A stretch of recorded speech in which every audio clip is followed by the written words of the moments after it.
गंगा एक कोठी में रोटी बनाने का काम करती थी। उस कोठी में उसके साथ सुमन नाम की एक और औरत काम करने आई थी। कोठी में हर सदस्य गंगा के खाने की बहुत तारीफ करता था। सबको गंगा के हाथ का खाना बहुत पसंद था। गंगा को पता था कौन किस स्वाद का खाता है, इसलिए वो सबके हिसाब से बनाती थी। गंगा, सारा खाना बना लिया क्या? मेहमान बस आने ही वाले हैं। जी मालकिन, सारा खाना तैयार है, बस टेबल पर लगा ही रही थी। सुमन, तू वहाँ खड़ी खड़ी क्या देख रही है? गंगा को खाना बनाते समय देखती रहकर, वरना सीखेगी कैसे? हाँ, मैंने सब समझ लिया है मालकिन। सुमन जब से काम पर आई थी गंगा से चिढ़ती थी। मालकिन जब भी गंगा की तारीफ करती वो जल भुन जाती थी। जब देखो गंगा गंगा रट लगाए रखती हैं। अरे उससे लाख गुना बढ़िया खाना बना सकती हूँ। गंगा गरीब थी, घर की गुजारे के लिए वो काम करती थी, पर उसका पति मोहन शराबी था। वो शराब पीकर उसके साथ रोजाना मारपीट करता था। ये पैसे मुन्नी के स्कूल के जूतों के लिए रखे हैं, उसके जूते बिल्कुल फट गए हैं, ये पैसे मत ले जाओ, मैंने जोड़ कर रखे थे। वो स्कूल जाते हुए मुझे पूछ कर गई थी, मैंने उसे वादा किया था। मोहन पैसे छीन कर ले गया। गंगा रोती हुई काम पर जाती है। गंगा का मन आज ठीक नहीं था। वो खाना तो बना रही थी, पर उसका खाना बनाने में मन नहीं लग रहा था। वो उदास थी। उसने सुमन से कहा, सुमन, खीर में चीनी मिला दो, मैं आटा गूंथ रही हूँ। हाँ, मिला देती हूँ। यही मौका है, नमक मिला देती हूँ, नाम इस गंगा पर ही आएगा। सुमन खीर में नमक मिला देती है। जब सब लोग खीर खाने लगते हैं, सबका मुंह नमक से भर जाता है। मालकिन सारा गुस्सा गंगा पर निकालती है। ये क्या है गंगा, मेहमानों के सामने तुमने मेरी बेइज्जती करवा दी। हमारे बारे में सब क्या सोचेंगे कि एक रोटी वाली भी ढंग की नहीं रख सकते हैं। वैसे मैं देख रही हूँ गंगा, तुम में अब वो बात नहीं रही जो पहले हुआ करती थी। अब तो तुम निपटाने वाले काम करती हो। ऐसा है ना, तुम अपना हिसाब कर लो।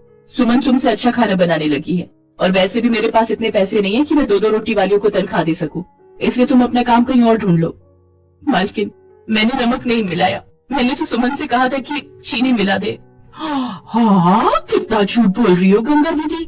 तुम्हें पता है कि सब्जियों में नमक और मीठे में चीनी तुम अपने हाथों से डालती हो। मालकिन ने तो मुझे साफ मना किया हुआ है कि जब तक मैं पूरी तरह से सीख न जाऊं तब तक सब्जियों में नमक और मीठे में चीनी ना डालूं।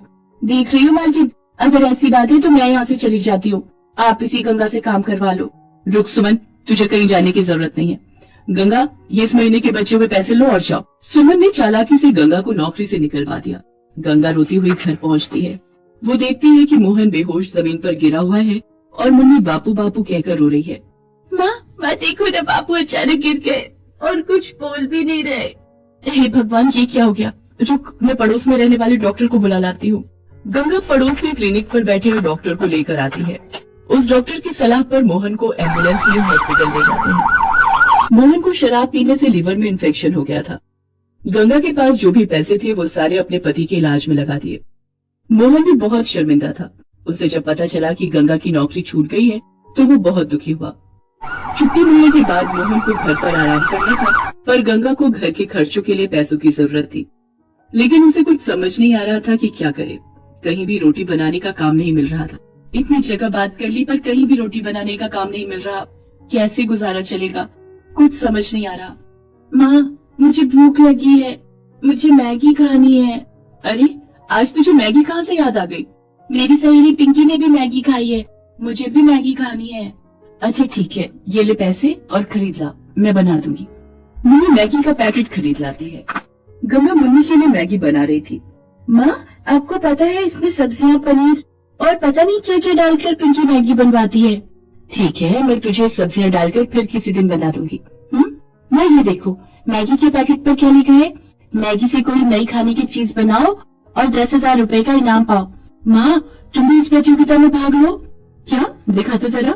गंगा को बढ़िया बढ़िया खाना बनाना आता था। वो इस प्रतियोगिता को जीतना चाहती थी। गंगा मैगी की पकौड़ी बनाती है। मुन्नी को पकौड़े बहुत स्वादिष्ट लगते हैं। सुनो जी, अभी आपको तला हुआ डॉक्टर ने मना किया है, आप एक टुकड़ा ही खा सकते हो। आपकी तबीयत ठीक हो जाएगी तो आप भी ये पकौड़े खा लेना। माँ देखना, आप ये प्रतियोगिता जरूर जीतोगे। गंगा उस जगह पर पहुँचती है जहाँ पर मैगी से बनी चीजों की प्रतियोगिता का कार्यक्रम चल रहा था। सबने गंगा के बनाए मैगी के पकौड़ों की बहुत तारीफ की और गंगा 10,000 रुपए का इनाम जीत गई। गंगा ने उन पैसों से मैगी के पकौड़ों का ठेला लगा लिया। उसे एक रोजगार मिल गया था। उसके ठेले पर काफी भीड़ लगी रहती थी। लोगों को मैगी के पकौड़े बहुत पसंद आते थे। धीरे धीरे गंगा का मैगी के पकौड़े का ठेला चल पड़ा। मोहन की तबीयत में भी सुधार हो गया था। उसने शराब पीना बिल्कुल छोड़ दिया। अब वो भी ठेले पर गंगा के साथ उसकी मदद करता था। एक दिन गंगा के ठेले पर उसकी मालकिन, जिसके घर वो रोटी बनाने का काम करती थी, वो आई। मैं तो तुम्हें दोबारा काम पर बुलाने आई थी, पर आज तुम्हारी मेहनत और तरक्की देखकर मैं बहुत खुश हूँ। गंगा, मुझे माफ कर दो। सुमन बहुत गलत निकली। मेरे घर से बहुत सारा कैश और जेवर चुराकर वो भाग गई थी। पुलिस ने उसे पकड़ लिया है और उसने मुझे ये भी बताया कि तुम्हें काम से निकलवाने में उसी का हाथ था। कोई बात नहीं मालकिन, आपका बड़ा नुकसान होने से बच गया, ये अच्छी बात है।